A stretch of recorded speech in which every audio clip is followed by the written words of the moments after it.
लोग बोलते हैं कि क्या आप धर्म परिवर्तित करने आए हैं, क्योंकि उन्हें लगता है कि जब परमेश्वर का काम सुसमाचार सुनाया जाएगा तो धर्म परिवर्तन होगा। मैं आपको एक ऐसे परमेश्वर के बारे में बताने आया हूँ। आज हम आपको दिखाएंगे कैसे कोलकाता मीटिंग में अपोस्टल अंकुर नरूला जी का प्रचार सुनकर ज्योति शर्मा सचमुच पूरी तरीके से हिल गई। जब आप उस प्रचार को सुनोगे तो परमेश्वर आप सभी से बातचीत करेंगे, इसलिए आप सभी उस प्रचार को पूरा जरूर सुने। आप सभी उस प्रचार को सुन सकते हैं। क्या है परमेश्वर का सुसमाचार? কি আছে ঈশ্বরের সুসংবাদ?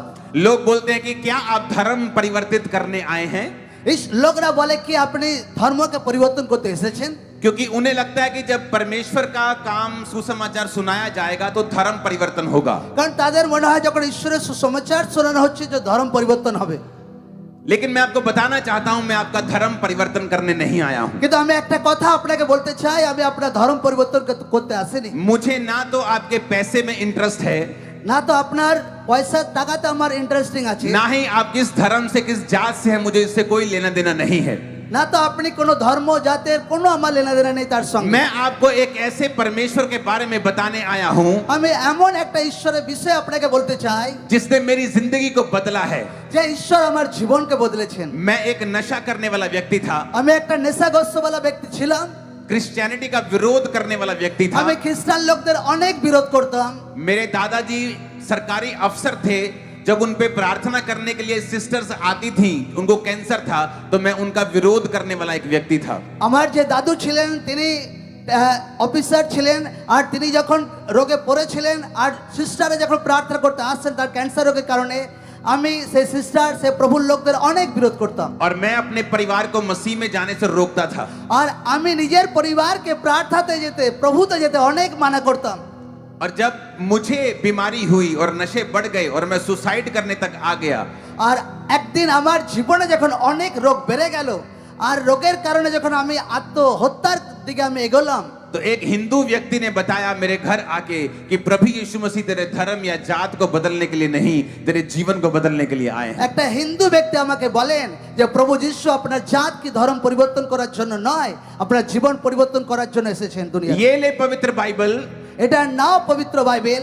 अगर तुझे पवित्र बाइबल में ईसाई धर्म नाम का शब्द दिखाई दे तो तू उस दिन से बाइबल पढ़नी बंद कर देना। যদি পবিত্র বাইবেলের মধ্যে যদি খ্রিস্ট ধর্মের কোনো কথা লেখা আছে তো সেদিন থেকে তুমি বাইবেল পড়া বন্ধ করে দাও। क्योंकि परमेश्वर बहुत बड़ा है, কেননা ঈশ্বর অনেক বড় আছে। उसने किसी धर्म को नहीं बनाया, সে কোনো ধর্মকে বানায়নি, कोई जात उसने नहीं बनाई। ঈশ্বর কোনো জাতপাত বানায়নি। हम सब आदम और हवा से जन्मे हैं। সবাই আদম আর হবা থেকে আমরা সৃষ্টি হয়েছি। हमारा एक ही परमेश्वर था, जीवित परमेश्वर, আমাদের একটা ঈশ্বর, সেটা জীবিত ঈশ্বর। पर हमने इस दुनिया में अलग अलग चीजें बना दी আর আমরা নিজেরা নিজে আলাদা আলাদা বিষয় দুনিয়াতে আমরা বানিয়ে নিয়েছি। और उसके लिए अब हम लड़ रहे हैं, আর সেটার জন্য আমরা আজকে লড়াই করছি, एक दूसरे को मार रहे हैं একে অপরকে আমরা মারামারি করছি, और ये सोच रहे हैं कि हम धर्म का काम कर रहे हैं। আর একে অপরকে মেরে আমরা ভাবছি যে আমরা অনেক ধর্মের কাজ করছি। अगर सभी लोग एक ही ज्योत से, एक ही ज्योति से जन्मे हैं तो हम एक दूसरे को क्यों मार रहे हैं?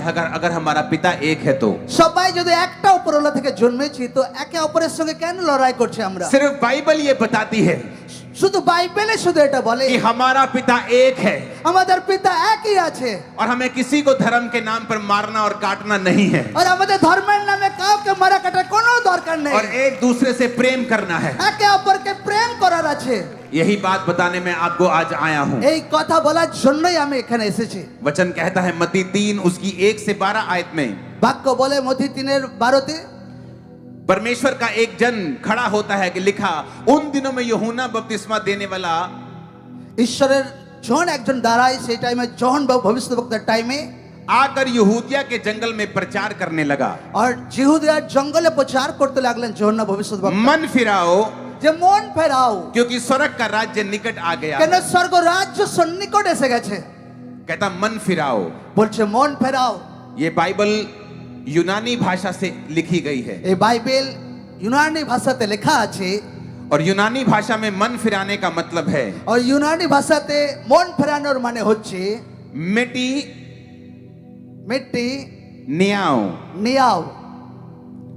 आपकी स्क्रीन के ऊपर ये फोटो आएगी।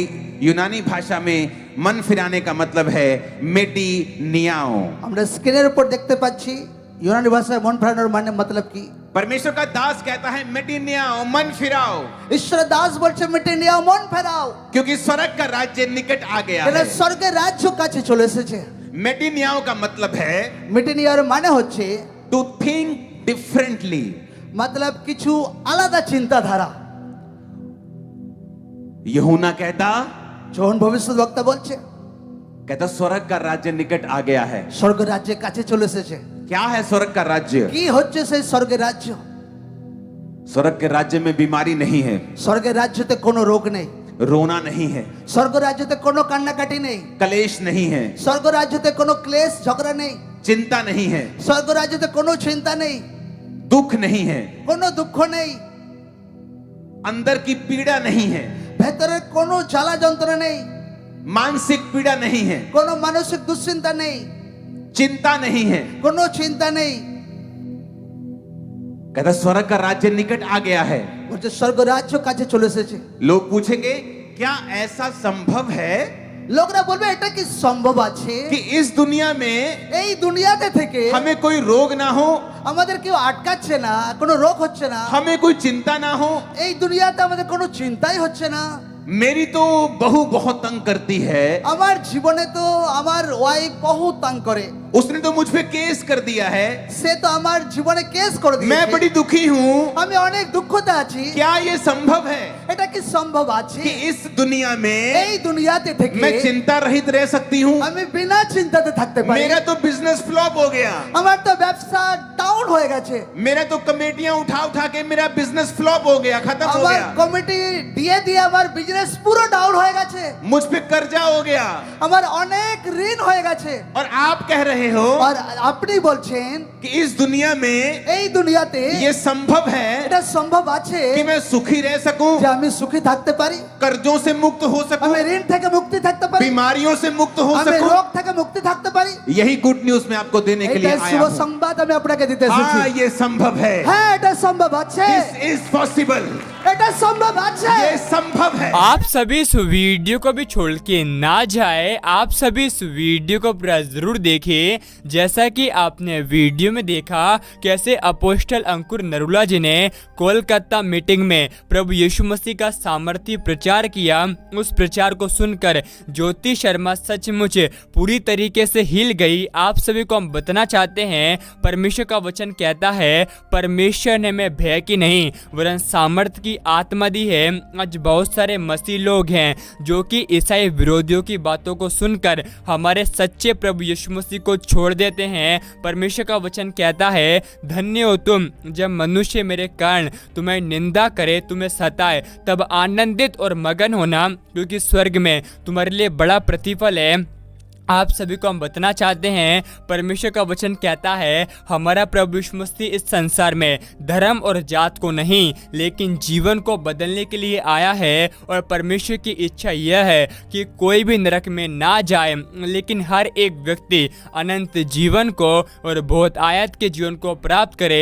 क्योंकि परमेश्वर का वचन कहता है हमारा प्रभु यीशु मसीह इस संसार में खोए हुओं को ढूंढने के लिए आया है। और परमेश्वर की इच्छा यह है कि मसीह विरोधी भी यीशु मसीह को अपना उद्धारकर्ता स्वीकार करे और वो भी बचाया जाए। क्योंकि परमेश्वर का वचन कहता है जैसा कि आप सभी जानते भी होंगे कुछ लोग कहते हैं तुम्हारा प्रभु यीशु मसीह खुद को तो नहीं बचा पाया, हमको क्या बचा पाएगा। ऐसे बहुत सारे झूठे आरोप मसीही विरोधी ईसाई लोगों पर लगाते हैं। लेकिन परमेश्वर का वचन कहता है जो अंत तक धीरज धरे रहेगा उसी का उद्धार होगा। और आप सभी को हम बताना चाहते हैं आप सभी मसीही विरोधियों के लिए प्रार्थना करें क्योंकि परमेश्वर का वचन कहता है ऐसा ही करने से तुम अपने स्वर्गीय पिता की संतान ठहरोगे।